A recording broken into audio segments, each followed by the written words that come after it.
जी हाँ, तो फाइनली मिल चुका है हमको हमारा यूएस का वीज़ा, वो भी पहले इंटरव्यू के ट्रायल के अंदर। एंड अगर आप भी इंडिया से अप्लाई कर रहे हैं यूएस वीज़ा के लिए, तो ये वीडियो आपके लिए है। इस वीडियो के अंदर हम एंड टू एंड सारी इन्फॉर्मेशन कवर करने वाले हैं, starting from DS 160, appointment confirmation, interview process क्या क्या रहते हैं, इंटरव्यू का प्रोसेस, इंटरव्यू के अंदर आपको कौन कौन से डॉक्यूमेंट्स लेके जाने हैं, कैसे कैसे क्वेश्चंस आपसे पूछे जा सकते हैं इंटरव्यू के अंदर, क्या चीज़ें ऐसी हैं जो आपको करनी चाहिए और कौन सी ऐसी चीज़ें हैं जो आपको अवॉइड करनी है, ताकि आपको इंटरव्यू के अंदर एक पॉजिटिव आउटकम मिल पाए। तो चलिए शुरू करते हैं, क्योंकि मिल गया है यूएस का वीज़ा और भंगड़ा तासदा जब नचे मुंडे दाजी जा होए। सॉरी। तो सबसे पहला और सबसे इंपॉर्टेंट स्टेप है filling out the DS 160 form. ये बेसिकली एक नॉन इमिग्रेंट फॉर्म है, एप्लीकेशन है जो आपको ऑनलाइन सबमिट करनी होती है, और यही सारे वीज़ा का फर्स्ट स्टेप होता है। अगर आप B1 B2 वीज़ा अप्लाई कर रहे हो तो ये वाला स्टेप मोस्ट इंपॉर्टेंट है। DS 160 फॉर्म फिल करने के लिए आप इस वाली वेबसाइट पे जा सकते हैं, डिस्क्रिप्शन के अंदर भी आपको ये वाला लिंक मिल जाएगा। अब जब आप इस वाली वेबसाइट पे पहुंच गए हो, उसके बाद आपको भरनी है ये एप्लीकेशन फॉर्म। एंड इस वाली एप्लीकेशन फॉर्म को भरने से पहले अपना पासपोर्ट अपने हाथ में रखना, एंड जो डिटेल्स आपके पासपोर्ट में है, first name last name, exactly ditto same आपको अपनी एप्लीकेशन में भी लिखना होगा। अगर हल्का फुल्का भी मिसमैच हुआ तो बहुत ज़्यादा प्रॉब्लम हो सकती है आपके इंटरव्यू के अंदर। तो जो डिटेल्स आपकी पासपोर्ट के अंदर होंगी, सेम टू सेम डिटेल्स आपको अपने एप्लीकेशन फॉर्म के अंदर भरना है। इसके साथ साथ आपको अपनी पूरी जन्म कुंडली भी इस वाले फॉर्म के अंदर लिखनी पड़ेगी, जिससे मेरा मतलब है कि starting from your date of birth, आपकी स्कूल एजुकेशन, आपकी कॉलेज एजुकेशन, कहाँ कहाँ पे आपने जॉब करी है, कहाँ कहाँ पे आप घूमने गए हो, आपकी मैरिड लाइफ, आपकी सैलरी, सब कुछ आपको इस फॉर्म के अंदर मेंशन करनी होगी। और वो वाली जो इन्फॉर्मेशन है आपको 100% ट्रुथफुली मेंशन करनी है। अगर आप झूठ बोलोगे तो और अगर पकड़े गए तो मतलब ये लगा लो, आपका पहली बार क्या, आप 10 बार अप्लाई करो DS 160 और US वीज़ा, आपको हर बार कांटा लग के ही वापस आएगा। आपको एप्लीकेशन आपकी सक्सेसफुल नहीं होएगी, आपको वीज़ा नहीं मिलेगा। तो जो भी डिटेल्स आप भर रहे हो ट्रुथफुली भरना, वही एक तरीका है वीज़ा पाने का। आगे मैं अपना इंटरव्यू एक्सपीरियंस भी शेयर करूँगा, उसके साथ साथ में दूसरों के इंटरव्यू जो मैंने सुने वो भी बताऊंगा, और झूठ बोलना कितना ज़्यादा मुश्किल रहा दूसरे लोगों के लिए वो भी मैं आपके साथ एक्सपीरियंसेस शेयर करूंगा। तो प्लीज़ वीडियो को एंड तक देखना। बहुत ज़्यादा लंबा फॉर्म है, क्योंकि आपकी पूरी की पूरी जन्म कुंडली जाने वाली है इसके अंदर, तो फिर अराउंड 60 to 90 मिनट्स लग सकते हैं आपको पूरा फॉर्म फिल आउट करने में। तो ये वाली एक टिप याद रखना कि आप बीच बीच में सेव करते रहना अपना फॉर्म, ताकि अगर बाय चांस भी वेबसाइट क्लोज होती है, आप डिस्कनेक्ट होते हो इंटरनेट से, आपका PC बंद हो जाता है, कुछ भी होता है, तो आपकी इन्फॉर्मेशन सेव रहे टाइम टू टाइम। तो बार बार सेव करते रहना। जैसे ही आपने पूरा फॉर्म भर लिया है, अब DS 160 कन्फर्मेशन का प्रिंट आउट ज़रूर निकाल लेना, क्योंकि ये आगे अपॉइंटमेंट के टाइम, बायोमेट्रिक्स के टाइम आपसे मांगेंगे और वो वेरीफाई करेंगे डिटेल्स आपके पासपोर्ट के साथ। तो इसीलिए बहुत ज़रूरी है कि आप सही डिटेल्स भरो, उसके साथ साथ में इसका प्रिंट आउट आप लेके जाओ अपनी बायोमेट्रिक्स अपॉइंटमेंट में। ऑलराइट, तो अब आपने अपना DS 160 फॉर्म भर दिया, एप्लीकेशन का प्रिंट आउट भी निकाल लिया है। Next step is paying the fee. पैसा देना है आपको US एम्बेसी को, एंड आज के डेट में अराउंड $185 आपको देने होते हैं, विच रफली कन्वर्ट्स टू 16,000 इंडियन रुपीज़। जैसे ही आपने 16,000 इंडियन रुपीज़ आपको दे दिए हैं, उसके बाद आपको अपना अकाउंट बनाना होगा US ट्रैवल डॉक्स वेबसाइट के ऊपर, जहाँ से आप अपना बायोमेट्रिक्स का अपॉइंटमेंट, अपना काउंसलर का अपॉइंटमेंट और आप अपनी पूरी की पूरी एप्लीकेशन ट्रैक कर पाएंगे। और ये ट्राई करो कि अगर आप 2025 के अंदर अपनी एप्लीकेशन फिल आउट करके सबमिट करते हो, that is going to be really good, क्योंकि 2026 से कुछ वीज़ा इंटीग्रिटी फीस करके लॉन्च कर रहे हैं, जिससे जो वीज़ा अभी $185 का है, आगे जाके अराउंड $430 का बढ़ जाएगा। तो अगर आप 2025 के अंदर ये अप्लाई कर देते हो तो it is going to be really good for you. जैसे ही आपने अपनी पूरी की पूरी डिटेल्स वेरीफाई कर दी, प्रिंट आउट भी निकाल लिया, फ़ी भी सबमिट कर दी, अब नेक्स्ट आपके पास ऑप्शन आने वाले हैं टू शेड्यूल योर बायोमेट्रिक्स की अपॉइंटमेंट एंड उसके साथ साथ में काउंसलर का इंटरव्यू। अब बायोमेट्रिक्स अपॉइंटमेंट यूजुअली ये टाई अप करते हैं VFS वालों के साथ, और VFS के थ्रू ही आपका बायोमेट्रिक्स होता है। और जो काउंसलर की अपॉइंटमेंट है, जो आपका एक्चुअल इंटरव्यू होगा वीज़ा हाँ या ना के लिए, वो आपका US एम्बेसी के अंदर होने वाला है। अब US एम्बेसी की जो लोकेशंस हैं, आई थिंक इंडिया के अंदर 5 या 6 हैं, न्यू दिल्ली, मुंबई, कोलकाता, चेन्नई एंड हैदराबाद। तो इन 5 लोकेशंस के अंदर से आप एक सिलेक्ट कर सकते हो। बायोमेट्रिक्स की डेट और साथ साथ में इंटरव्यू, दोनों चीज़ें आपको बहुत ज़्यादा ध्यान से सिलेक्ट करनी होंगी, क्योंकि एक बार अगर आपने सिलेक्ट कर दी तो आई थिंक आपको सिर्फ एक ही चांस मिलता है रीशेड्यूल करने का। पहले 2 या 3 मिलते थे, बट अब सिर्फ एक हो चुका है। और अगर आपको ट्रैवल कंफर्टेबल नहीं है, डेट्स की दिक्कत आ रही है, तो आप रीशेड्यूल भी सिर्फ एक बार कर पाओगे, और तब भी नहीं जा पाए तो आपको फीस वापस बिल्कुल भी नहीं मिलती है। आप कॉल करते रह जाओगे एम्बेसी के अंदर, बट आपको फीस वापस नहीं देंगे, इसलिए बहुत ध्यान से डेट सेलेक्ट करना। जैसे ही आपने डेट सेलेक्ट कर दी, आपको सारे प्लान्स कैंसिल करके बायोमेट्रिक्स अपॉइंटमेंट और वीज़ा इंटरव्यू के लिए पहुंचना ही पड़ेगा। पहले आपका बायोमेट्रिक्स का अपॉइंटमेंट होएगा और दूसरा आपका इंटरव्यू होएगा वीज़ा का एक्चुअली में।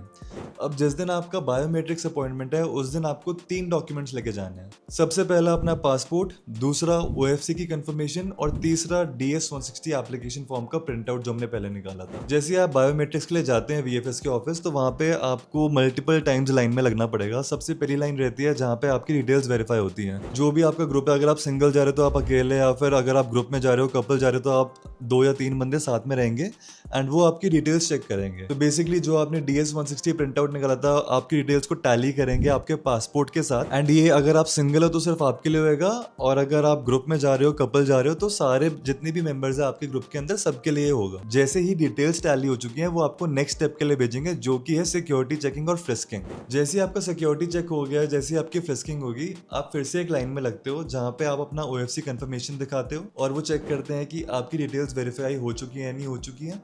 जैसे ही उन्होंने देख लिया कि हाँ भाई आपकी डिटेल्स वेरीफाई भी हो गई हैं, वो आपको एक पर्चा पकड़ाएंगे, बेसिकली एक टोकन नंबर लेने के बाद आप अगर अकेले हो तो आप अकेले, वरना जो आपका ग्रुप है वो लाइन में लग जाएगा बायोमेट्रिक्स के लिए। अब बायोमेट्रिक्स के अंदर क्या होता है, बेसिकली काफ़ी सारे काउंटर्स होते हैं, VFS के इंडियन ही होते हैं वहाँ पे, और VFS ऑफिशियल्स, वो बेसिकली आपकी फ़ोटो लेते हैं, जो आपकी वीज़ा के अंदर लगेगी वो वाली फ़ोटो लेते हैं। उसी के साथ साथ आपके बायोमेट्रिक्स लेते हैं। बायोमेट्रिक्स मतलब आपकी फिंगर स्कैन, आपका थंब प्रिंट, ये सारी चीज़ें वहाँ पे लेते हैं। इसके अलावा वहाँ पे कुछ भी नहीं होता। तो इस वाले के अंदर आप बिल्कुल भी घबराना मत, आराम से रिलैक्स होके जाना। सिर्फ आपकी फ़ोटो खींचेगी और आपको बायोमेट्रिक्स मतलब फिंगरप्रिंट्स वगैरह देने होंगे। जैसे ही आपने अपना बायोमेट्रिक्स और फिंगरप्रिंट्स वगैरह दे दिए हैं, फ़ोटो खींच चुकी है, उसके बाद you are done for the day. आप अपना ब्रेकफास्ट करो और अपना घर पहुँचो वापस। अब यू आर 70% देयर, आपने बायोमेट्रिक्स भी दे दिए हैं, सारा कुछ डन है, but now it is the most difficult day for anyone who is applying the visa, which is the interview day.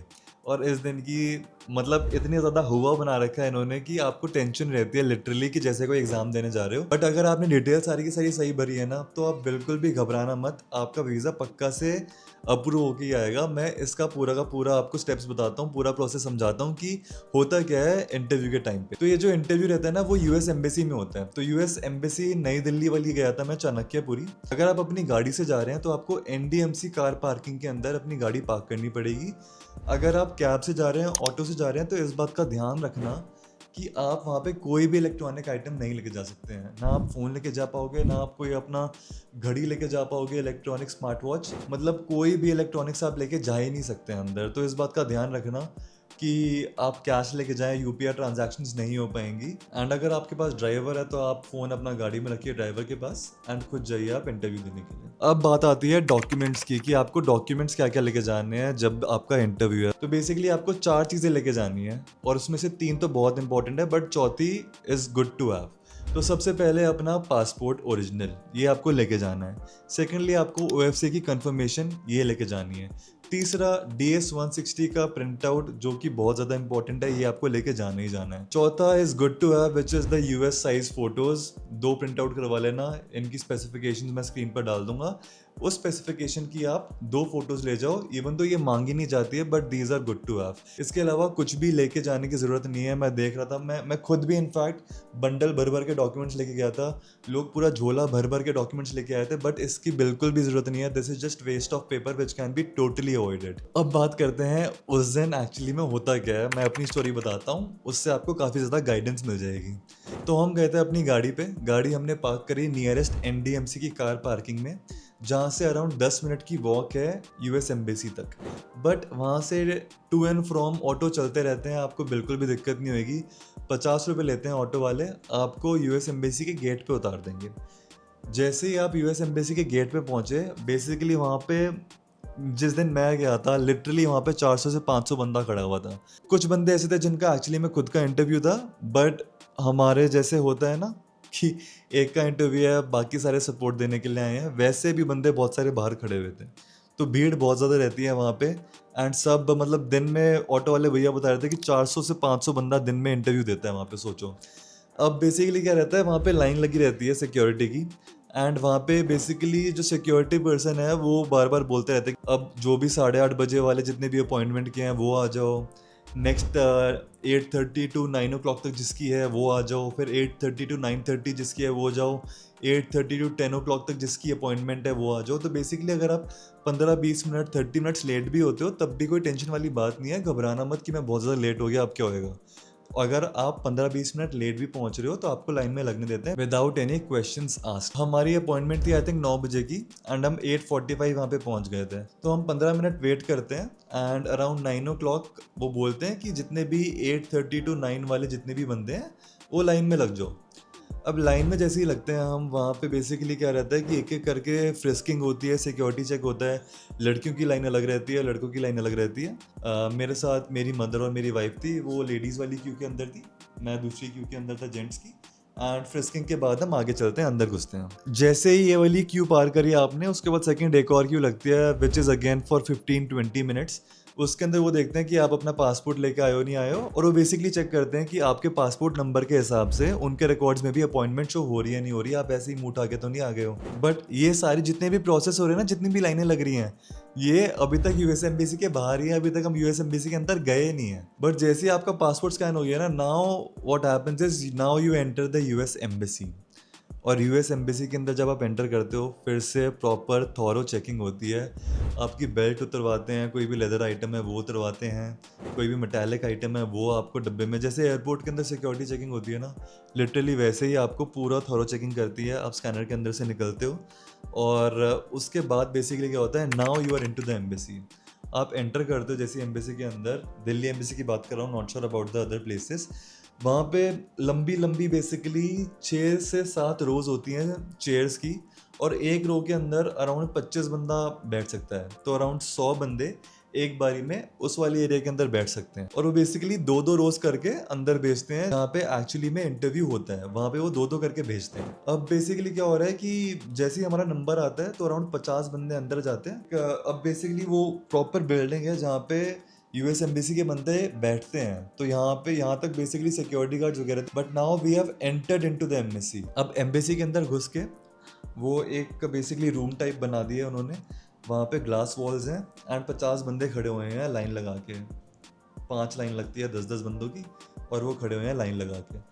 अब इस वाली लाइन के अंदर क्या रहता है, जो यूएस एम्बेसी के बंदे हैं वो आपको बताते हैं कि आप कितने बंदे हो साथ में, एक अकेले हो, 2 बंदे हो, 3 बंदे हो, आप एक एक करके आओ, अपने बायोमेट्रिक्स दो एंड देन वो आपको बोलते हैं कि ठीक है आप वापस आगे लाइन में लगो। अब जैसे ही आपने ये कर लिया है वो आपको आगे भेजते हैं लाइन के अंदर। अब यहीं पे है आपका एक्चुअल यूएस इंटरव्यू, और यहाँ पे तो भाई दिल की धड़कन एकदम बढ़ती पे बढ़ती रहती है। एक फैमिली थी, I think it was a Gujarati family, 40-45 के आसपास कपल होंगे, उनके 2 टीनेजर बच्चे थे, दोनों लड़के, वो खड़े हुए थे अपना इंटरव्यू दे रहे हैं। तो बेसिकली जो काउंसलर है ना वो उनसे पूछता है कि have you applied for US visa earlier. वो कहते हैं yes sir we have applied. तो कहते हैं कब अप्लाई करा था आपने? तो कहते सर अराउंड 25 साल पहले किया था, 1999 में 2000 के आसपास हमने अप्लाई किया था। तो कहते हैं आपने अपने DS 160 फॉर्म के अंदर ये बात लिखी क्यों नहीं है? It was at this moment he knew he fucked up. अब ये जैसी उन्होंने बात बोली, दोनों कपल के एकदम हालत टाइट, दोनों के पसीने छूट जाते हैं। वो कहते हैं कि you have to be really honest with what you write in your DS 160 form. अगर आपने पहले अप्लाई कर रखा है, आपने क्यों नहीं लिखा है? तो कहते हैं कि सर हमको लगा 25 साल पुरानी बात है, हम अपना हनीमून के लिए जा रहे थे, हमको लगा कि इट वुडंट मैटर, तो इसलिए हमने लिखा ही नहीं। अब आगे उनकी बातचीत चलती है, हीटेड होती है काफ़ी ज़्यादा आर्ग्यूमेंट, एंड उनका जो वीज़ा है वो रिजेक्ट हो जाता है। ये था पहला इंस्टेंस। अब दूसरा था, एक सरदार अंकल और उनके साथ एक सरदारनी आंटी, बहुत एजेड थे, मतलब they were literally walking with a stick. I think जो काउंसलर था वो अराउंड अपनी 20s अर्ली 20s के अंदर होएगा, एंड वो इंटरव्यू ले रहा था। और इनको क्या है, बेसिकली जितने भी अमेरिकन सिटीजन है, आप ये गलती मत सोचना कि उनको इंग्लिश ही आती है और हिंदी नहीं आती है, उनको इंग्लिश हिंदी दोनों आती है। और अगर ऐसा कोई है ना जिसको इंग्लिश नहीं आती है तो वो पीछे से अपना ट्रांसलेटर बुला लेते हैं। तो अब जो सरदार सरदारनी कपल है ना वो खड़े हुए हैं, वो बोलते कि हमारा बेटा है वो वहाँ पे गया हुआ है और हमको उससे मिलने जाना है। तो कहते कि कभी वापस आया आपका बेटा, जब से गया, कब से गया? वो कह रहा है कि 99 में चला गया था वो, और आता है हर साल वापस आता है। उस आई थिंक उसके पास ग्रीन कार्ड था वहाँ का, तो वो कहते हैं कि हर साल वापस आते हैं, हमको उससे मिलने जाना है। तो बेसिकली वो जो काउंसलर था उनसे यही क्वेश्चन पूछता है कि आप कहाँ कहाँ पे घूमोगे, आपका खर्चा कौन उठाएगा, आप कहाँ पे रहोगे, ऐसे ऐसे क्वेश्चंस। एंड वो जो कपल था, वो एजेड कपल, उनका अप्रूव हो जाता है थैंकफुली। अब इसके बाद हम और आगे बढ़ रहे हैं लाइन के अंदर। अब हमारा नंबर आ गया है। अब जो हमारा नंबर आता है, हमारा नंबर था खिड़की का 1313। हम वेट करते हैं कि जैसे ही हमको बंदा बोलेगा कि आ जाओ, हम जाएंगे आगे। वो अपना जैसी फॉर्म भरता है, ठीक है, नोट्स वगैरह लिखता है अपना एप्लीकेशन के अंदर, वो मेरी तरफ देखता है, कहता है आ जाओ। माता रानी का नाम लेके मैं आगे बढ़ता हूँ। एंड वो बेसिकली बहुत बहुत कर्टियसली, बहुत ज़्यादा ग्रेसफुली हमको बोलता है good morning, how are you doing today. मैं भी उसको बोलता हूँ doing very well, how are you. And उसके बाद वो बोलता है कि why are you visiting the US. मैं बोलता हूँ कि मैं अपनी बहन और अपने जीजा जी, मैं ब्रदर इन लॉ, उनसे मिलने जा रहा हूँ। तो वो बोलते हैं अच्छा। सो नेक्स्ट क्वेश्चन उसका रहता है कि what does your brother in law do in the US. मैं उनको बताता हूँ उनकी जो भी जॉब रहती है, मैं उनको बताता हूँ। वो बोलते हैं कि what does your sister do in the US. मैं उनको बताता हूँ जो भी मेरी बहन का काम है वहाँ पे, वो मैं बताता हूँ। एंड उनका जो जो वीज़ा का स्टेटस है वो बताता हूँ मैं उनको।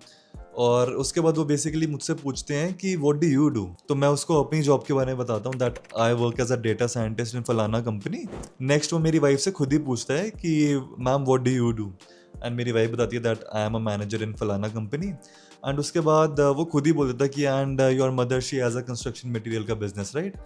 तो फिर मैंने कहा यस। उसके बाद वो मुझसे पूछते हैं मेरी एनुअल इनकम कितनी है। मैं उसको अपनी एनुअल इनकम बताता हूँ, ठीक है। तो अभी तक वो पूछ रहा है and एकदम डेड सीरियस फेस के साथ वो पूछे जा रहा है मुझसे क्वेश्चंस, और मेरी हालत टाइट, बट फिर भी मैं कॉन्फिडेंटली, कामली, जो भी सच है मैं उसको बोले जा रहा हूँ। अब नेक्स्ट क्वेश्चन में पूछता है कि आपने कौन कौन सी कंट्रीज विजिट करी हैं, इससे पहले कहीं आप घूमने गए हो नहीं गए हो, और कौन कौन सी कंट्रीज आपने विजिट करी हैं। अब मैं उसको बताने लगता हूँ कि I have been to the UK, I have been to Nepal twice, ऐसे ऐसे करके मैं कंट्रीज़ बताने लगता हूँ। और जैसे ही मैं कंट्रीज़ बता रहा हूँ, वो ठगाटक ठगाटक ठगाटक कुछ ना कुछ लिखने लग जाता है भाई अपनी स्क्रीन के अंदर। अब यहाँ पे मेरी धड़कन ऊपर नीचे हो रही है कि भाई सच में क्या लिख रहा है, क्या नहीं लिख रहा है, पॉजिटिव रहेगा, नेगेटिव रहेगा। एंड मैं अपनी कंट्रीज़ बताना बंद करता हूँ उसको, और वो फिर भी लिख रहा है लिख रहा है लिख रहा है। 10-15 सेकंड हो गए वो लिख रहा है। उसके बाद वो मेरी तरफ देखता है, कह रहा है congratulations, your visas are approved. और भाई उसके बाद जो खुशी हुई है ना ये सुन के, मतलब लिटरली ऐसा लग रहा है सचमुच में कि कोई एग्ज़ाम ही पास कर लिया हमने। अब जैसे ही आपका वो अगर आपका इंटरव्यू क्लियर हो जाता है, जैसे मैंने आपको बताया ना, आपका पासपोर्ट वो रख लेते हैं।